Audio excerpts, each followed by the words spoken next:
Hi guys, today I'm going to show you all how to make a ramen bowl. I recently had this at Morimoto Asia at Disney Springs, so I wanted to recreate this one for you all. So to make this, we're going to start with a piece of pork loin. This is just about 3 inches big, guys. It's a really small piece, and I'm going to season it with some of this garlic soy sauce. You want to make sure that it's well coated on all sides, and then you want to set that aside and allow it to marinate just until we're ready for it. In a heavy bottom pot, I'm going to go in with some pork bones. You just want some cheap pieces because we want to make a stock. So we're going to sear the pork bones. Once it has a nice brown color, we're going to go in with our aromatics. So some garlic, onions, leeks or scallions, a piece of ginger, and we're going to allow this to cook down for about 2 minutes.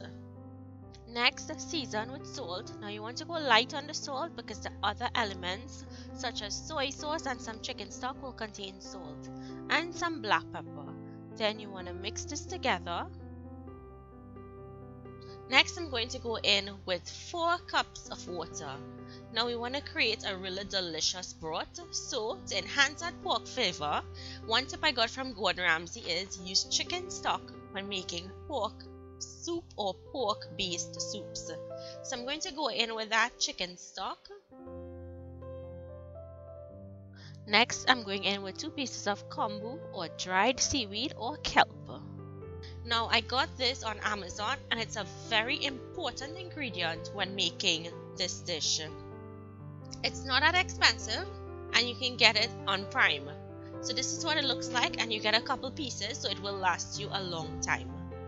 Next, bring your stock up to a boil and allow it to simmer for about 1 hour. The longer it simmers, the better the flavor is going to be. Next, I'm going in with that piece of pork loin, and I'm going to allow this to cook until it's cooked all the way through. Then I'll take it out and set it aside to cool down. When it cools down, then you can slice it into thin strips. Now to make this, I'm using the top ramen.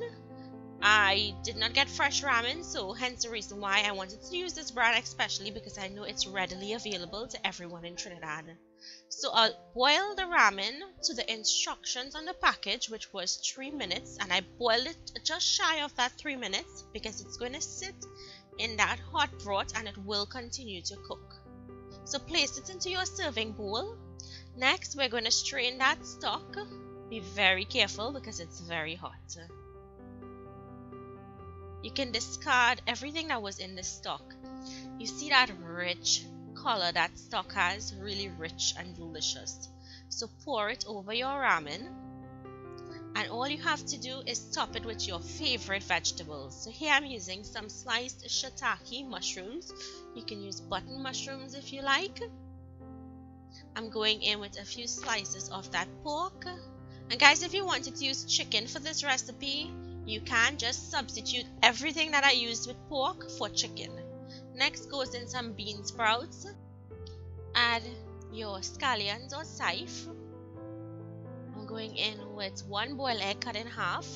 And here I'm using some of that chili paste that you get when you buy this dish. I got that chili paste at Food Town. So here you have it. My recipe for a pork ramen. It was really delicious, and I have to say my husband thoroughly enjoyed it. It was quite comparable to Morimoto. So thank you all so much for watching. Try it and let me know what you think, and I'll see you guys in my next video. Bye!